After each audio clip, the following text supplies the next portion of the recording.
महाराष्ट्र का हर एक बच्चा अपने एमएचसीईटी के सेकंड अटेम्प्ट में बिजी है, अपना 1000% देने का कोशिश कर रहा है। लेकिन मैं आपको बताना चाहता हूं, एमएचसीईटी में भी अच्छे परसेंटाइल आने के बावजूद अगर आपको कैप राउंड का प्रोसेस क्या है यह मालूम नहीं होगा तो आप कंपटीशन से बाहर हो जाओगे और आपको भी अच्छा कॉलेज नहीं मिलेगा। जी हां गाइज, मैं Govind sir, Vedantu Maharashtra MHCET and boards, इस चैनल के ऊपर आपका दिल से स्वागत करता हूं। तो जैसा कि आपने थंबनेल के ऊपर देखा, एमएचसीईटी नंतर काय या पर्टिक्युलर गोष्टीवरती आज आपण या व्हिडिओमध्ये चर्चा करणार आहोत। अगर आप इस साल के डेटा को देखोगे, ऑलमोस्ट 18.12 लाख स्टूडेंट्स ने इस साल यहां पे एमएचसीईटी के लिए रजिस्टर किया है। टोटल 2 अटेम्प्ट्स के बारे में मैं बात कर रहा हूं। और अगर आप देखोगे, जब आप ये एग्जामिनेशन क्रैक करोगे तो आपको ये मालूम होना चाहिए कि कैप प्रोसेस में 4 राउंड्स होते हैं। लेकिन आपको ये भी बताना चाहता हूं कि कैप राउंड में जो ओवरऑल मार्किंग सिस्टम होता है, जो मेरिट लिस्ट बनता है, वो सिर्फ आपके एमएचसीईटी के परसेंटाइल से नहीं बनता। आपको क्लास 12th के एचएससी बोर्ड के मार्क्स भी गेम चेंजर बनने वाले हैं। एंड हम एक और स्कीम के बारे में बात करेंगे जो है TFWS। इसके लिए मैं सेपरेट वीडियो लाऊंगा। आज के लिए हम यहां कुछ कैप का ग्लिम्पसेस मैं आपके साथ शेयर करने वाला हूं। तो गाइस, अगर आप चैनल के ऊपर नए हो तो सबसे पहले चैनल को सब्सक्राइब करना है और ये वीडियो अपने सारे दोस्तों में जरूर शेयर कर देना है ताकि उनको भी कैप प्रोसेस क्या है ये समझ में आ जाए। गाइस, अगर मैं कैप का फुल फॉर्म अगर आपको बताने का कोशिश करूं तो ये होता है सेंट्रलाइज एडमिशन प्रोसेस। ये प्रोसेस कंप्लीटली कैरी किया जाता है महाराष्ट्र के सीटी सेल के द्वारा एंड डीटीई के द्वारा, राइट। अगर आप देखोगे इस पर्टिकुलर प्रोसेस के अकॉर्डिंगली आप महाराष्ट्र के government aided, non aided pharmacy college में एंड प्राइवेट इंजीनियरिंग कॉलेज में एडमिशन ले सकते हो इस प्रोसेस के अकॉर्डिंगली। तो कौन अप्लाई कर सकता है कैप राउंड्स के लिए? जिस बच्चे ने यहां पे 2026 में एमएचसीईटी क्वालिफाई किया है, जिसने जेईई मेंस का कोटा, अगर हम बात करेंगे, यस, महाराष्ट्र में भी जेईई मेंस का हर एक कॉलेज के लिए कोटा रहता है, तो वो भी बच्चा यहां पे जेईई मेंस के परसेंटाइल के अकॉर्डिंगली यहां पे अप्लाई कर सकता है। और अगर आपको एचएससी बोर्ड में 45% आए हैं अगर आप जनरल कैटेगरी में हो,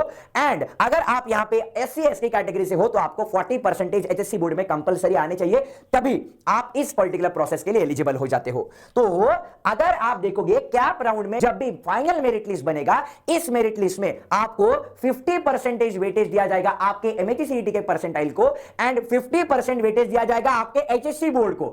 जी हां गाइज, अगर आपको यह मालूम नहीं था तो मुझे कमेंट बॉक्स में जरूर बता रहा हूं, sir I was not aware, ये जरूर मुझे कमेंट बॉक्स में बताओ। अगर किसी एक बच्चे को अच्छे परसेंटाइल आए हैं एमएचसीईटी में और बोर्ड्स में कम परसेंटाइल आए हैं, लेकिन कोई अगर एक ऐसा बच्चा है जिसने दोनों जगह पे यहां पे डिसेंट परफॉर्मेंस दिया है, तो उसका मेरिट लिस्ट के अकॉर्डिंगली रैंक आपसे ऊपर रहेगा।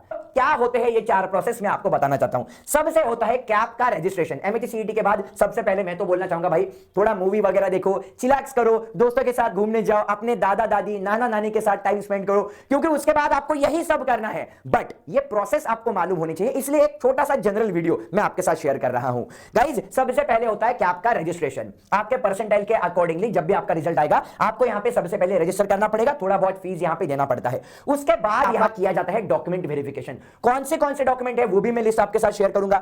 उसके बाद जैसे मैंने बोला, क्लास 12 एंड एमएचसीईटी के परसेंटाइल के अकॉर्डिंगली आपको डीटीई के द्वारा मेरिट लिस्ट रिलीज किया जाएगा। उसके बाद आपको ऑप्शन मिलेगा चॉइस फिलिंग का एंड उसके बाद आपको कॉलेज अलॉट हो जाएगा। तो ये 4 प्रोसेस होते हैं जो आपको मालूम होने चाहिए। राउंड 1 में क्या होता है, 2 में क्या होता है, 3 में क्या होता है, 4 में क्या होता है, एक बार देख लेते हैं। अगर आपने यहां मेरिट लिस्ट के अकॉर्डिंगली फॉर्म भरने का कोशिश किया और अगर आप यहां पे देखोगे जो पहला चॉइस आपने डाला है एग्जैक्टली वही कॉलेज अगर आपको मिला तो फ्रोजन स्टेट में आ जाओगे। मतलब अभी आप यहां पे बहुत बड़े दलदल में फंस चुके हो। अगर आपको जो कॉलेज चाहिए वो अगर मिला तो भाई बल्ले बल्ले हो गया, लेकिन अगर आपको जो कॉलेज चाहिए वो नहीं मिला, फ्रीज कंडीशन में आप रहोगे। ये थोड़ा सा आपको प्रॉपर्ली, पहला जो कॉलेज आप भर रहे हो ये प्रॉपर्ली रिसर्च करके भरना पड़ेगा। सेकंड राउंड में क्या होगा, जो कुछ भी राउंड 1 में सीट्स वेकेंट रही है तो यहां पे चेक कर सकते हो, राउंड 2 में वो सारे बच्चे एलिजिबल हो जाएंगे। अगर आपको यहां पे टॉप 3 कॉलेज आपने जो कुछ भी सिलेक्ट किए हैं उन टॉप 3 में से ही आपको अगर कॉलेज मिला, फ्रोजन कंडीशन में आओगे, आप चेंज नहीं कर सकते, करेक्ट। उसके बाद यहां आएगा राउंड 3।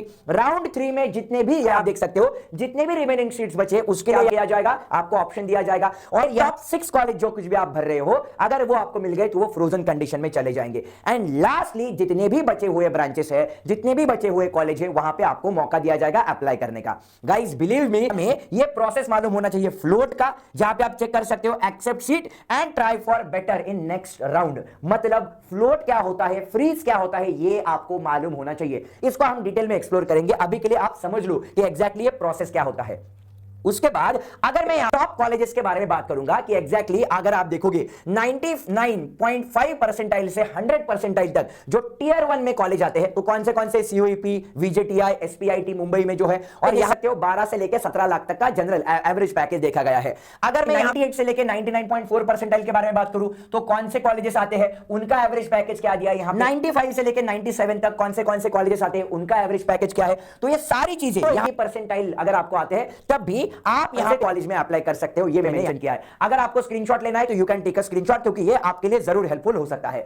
उसके बाद अगर हम 2025 के डेटा को थोड़ा सा ओवरव्यू करने का कोशिश करें जनरल कैटेगरी को, सकते हो सीओईपी में जो कंप्यूटर साइंस के लिए कट ऑफ था वो 99.6 से लेके 99.8 तक का था।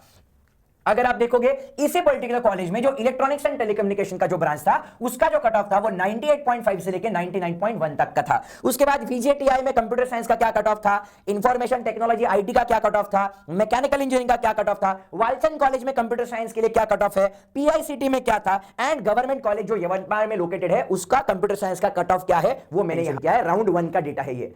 लेकिन अगर आप इस साल के डेटा के अकॉर्डिंगली बात करें गाइज, यहां बहुत सारे बच्चों ने इस साल एमएचसीईटी का एग्जामिनेशन दिया है, और अगर हम देखें इस साल ऐसा एक्सपेक्ट किया जा रहा है कि 0.3 से 0.5 तक का परसेंटाइल इस साल बढ़ने वाला है। तो एक्सपेक्टेड मतलब प्रेडिक्टेड आपका परसेंटाइल इस पर्टिकुलर कॉलेज में इस स्ट्रीम के लिए कितना होगा ये आपको ये मालूम होना जरूरी है गाइज। और अगर आप देखोगे इस स्ट्रीम के लिए, कंप्यूटर साइंस स्ट्रीम के लिए जो हाईएस्ट पैकेज गया है वो 52.5 तक का गया है। एवरेज पैकेज तो हमने ऑलरेडी डिस्कस किया है। तो गाइज मैं आपसे रिक्वेस्ट करना चाहूंगा इसका भी एक बार आप जरूर स्क्रीनशॉट लेना, क्योंकि ये आपको मालूम होना चाहिए। ये सारा डेटा गवर्नमेंट कॉलेजेस का है 2025 के डेटा के अकॉर्डिंगली। अगर हम जाएंगे थोड़ा और आगे, अगर हम यहां पे प्राइवेट कॉलेजेस के बारे में बात करेंगे तो एसपीआईटी जो मुंबई में लोकेटेड है उसका कंप्यूटर साइंस का पिछले साल का कट ऑफ क्या था, एसपीआईटी मुंबई ईएनटीसी का क्या कट ऑफ था। फिर उसके बाद आप देख सकते हो एमआईडब्ल्यूपीयू मतलब MIT world peace university and MIT ADT मतलब MIT art design technology university जो पुणे में लोकेटेड है उसका एवरेज कट ऑफ क्या है मेंशन किया गया है, और एवरेज पैकेज यहां पे कितना जा सकता है मैं आपको शेयर कर रहा हूं। गाइस अगर आपको इसका स्क्रीनशॉट लेना है तो आप इसका भी स्क्रीनशॉट जरूर ले लेना। क्या करना चाहिए, बहुत सारे बच्चे ये भी पूछते हैं सर मैं यहां पे एससी एसटी कैटेगरी से हूं, डब्ल्यूएस के थ्रू अप्लाई कर रहा हूं तो मेरा कट ऑफ क्या हो सकता है सीओईपी में जाने के लिए, ये सारी चीजें क्लियर हो जाएंगी। अगर आप ओपन कैटेगरी में हो तो सीओईपी में आपको सीएसई और आईटी ये ब्रांच चाहिए तो आपको 99.67 से लेके 99.9 परसेंटाइल लाने पड़ेंगे। वीजेआईटी में कितना, पीआईसीटी में कितना और मिड टायर प्राइवेट कॉलेज में कितने परसेंटाइल आने चाहिए ये आपको मालूम होना चाहिए। तो भाई साहब ओपन कैटेगरी लिए तो भाई बहुत ज्यादा कंपटीशन है, करेक्ट। अगर आप ओबीसी से हो या ईडब्ल्यूएस के माध्यम से अप्लाई कर रहे हो तो यहां सीओईपी पुणे में आपको कितने परसेंटाइल चाहिए, वीजेआईटी में जाने के लिए कितने परसेंटाइल चाहिए। अगर आप देख सकते हो अगर आप ओबीसी कैटेगरी में हो तो आपको 0.3 से 0.5 परसेंटाइल का रिलैक्सेशन मिल जाता है। अगर आप एससी या एसटी कैटेगरी से हो तो उसके लिए कितना परसेंटाइल होना चाहिए तो आपको यह भी यहां पे पता चलेगा। एससी कैटेगरी 3 से 4 परसेंटाइल का ओवरऑल कंसीडरेशन किया जा सकता है एंड एसटी कैटेगरी के लिए 5 परसेंटाइल लोअर कंसीडरेशन हुआ होता है गाइस। तो इसका भी आप स्क्रीनशॉट ले सकते हो guys, this is very very important right. और ये बात कर रहे हैं सीएसई एंड आईटी के बारे में। तो आपके पास जब भी एमएचसीईटी एग्जामिनेशन आप दोगे एग्जैक्टली कौन से डॉक्यूमेंट होने चाहिए ये भी आपको मालूम होना चाहिए। तो उन सारे डॉक्यूमेंट्स का लिस्ट सामने क्लियरली रखा है। मेक श्योर आपके पास ये सारे डॉक्यूमेंट्स अवेलेबल हो। कौन से एमएचसीईटी का स्कोर कार्ड सबसे पहले टॉप प्रायोरिटी, फिर अपना क्लास 12 का मार्कशीट, आपका क्लास 10th का मार्कशीट, आपका स्कूल का लिविंग सर्टिफिकेट, अगर अप्लाई नहीं किया तो आपको अप्लाई करना पड़ेगा। डोमिसाइल सर्टिफिकेट सिर्फ यहां पे महाराष्ट्र के स्टूडेंट्स के लिए एप्लीकेबल होता है। फिर अगर आप कैटेगरी में आते हो करेक्ट तो आपको कास्ट सर्टिफिकेट, ये सबसे ज्यादा इंपॉर्टेंट है। अगर आप ओबीसी ईडब्ल्यूएस या एनटी कैटेगरी से होते हो तो आपको एनसीएल सर्टिफिकेट 100% अवेलेबल होना चाहिए, वैलिड, वो एक्सपायर हुआ नहीं चाहिए भाई, वैलिड चाहिए, इसी साल का चाहिए। उसके बाद आधार आईडी एंड आधार कार्ड आपके पास होना चाहिए। पासपोर्ट साइज फोटोग्राफ आपको लगेंगे, अगर फोटो नहीं है तो भाई खिंचवा लो अच्छे से एकदम मस्त वाली स्माइल लेके, करेक्ट। उसके बाद इनकम सर्टिफिकेट चाहिए अगर आप टीएफडब्ल्यूएस के लिए अप्लाई करना चाहते हो, ये बहुत इंपॉर्टेंट है। उसके बाद पीडब्ल्यूडी सर्टिफिकेट, अगर उसके बाद माइग्रेशन सर्टिफिकेट, अगर आप महाराष्ट्र से करेक्ट दूसरे स्टेट में ट्रैवल कर रहे हो तो यह माइग्रेशन सर्टिफिकेट भी इंपॉर्टेंट है। उसके बाद अगर आपने यहां पे लिया है मतलब सर मुझे थोड़ा परसेंटाइल इंप्रूव करना था इसलिए मैंने 1 साल का गैप लिया था, तो आपको सर्टिफिकेट भी कंपलसरी लगेगा। मिलेगा। ये किसी भी नोटरी से आप करवा सकते हो, कोई टेंशन नहीं है। जो डॉक्यूमेंट है ऑनलाइन सीट एक्सेप्टेंस फी, मतलब यहां पे जो कुछ भी आप फीस पे करोगे उसका रिसिप्ट, इस साल वो 2000 के आसपास हुआ है गाइस, वो भी आना बहुत ज्यादा जरूरी है। करेक्ट। तो गाइस एग्जैक्टली टेंटेटिव डेट्स क्या है वो भी एक बार शेयर कर लेता हूं। अभी तो आपका ये वाला फेज चलेगा, 21 ऑफ मई तक आप अपना एमएचसीईटी का अटेम्प्ट दोगे। उसके बाद मई मंथ के एंड तक आप एमएचसीईटी का पहले अटेम्प्ट का रिजल्ट एक्सपेक्ट कर सकते हो एंड सेकंड अटेम्प्ट का रिजल्ट आपको जून तक मिल जाएगा। मेक श्योर गाइस इसी टाइम में आपको एंजॉय करना पड़ेगा, बिलीव मी, क्योंकि उसके बाद तो आप इस चक्रव्यूह में फंस जाओगे। राइट, तो आपको यहीं पे टाइम मिलेगा, थोड़ा चिल मारो भाई, अपने दोस्तों के साथ टाइम स्पेंड करो, मूवीज वगैरह देखो भाई। राइट, ये इंपॉर्टेंट है। उसके बाद जून मिड से जुलाई तक आपका यहां का रजिस्ट्रेशन, डॉक्यूमेंट वेरिफिकेशन का प्रोसेस शुरू हो जाएगा। जुलाई तक आपको यहां ओरिजिनल मेरिट लिस्ट मिल जाएगा एंड आपको यहां चूज करने का ओवरऑल ऑप्शंस मिलना शुरू हो जाएगा। फिर जुलाई से उसी पर्टिकुलर मंथ से अगस्त तक आप यहां पे राउंड 1 के लिए एलिजिबल हो जाओगे।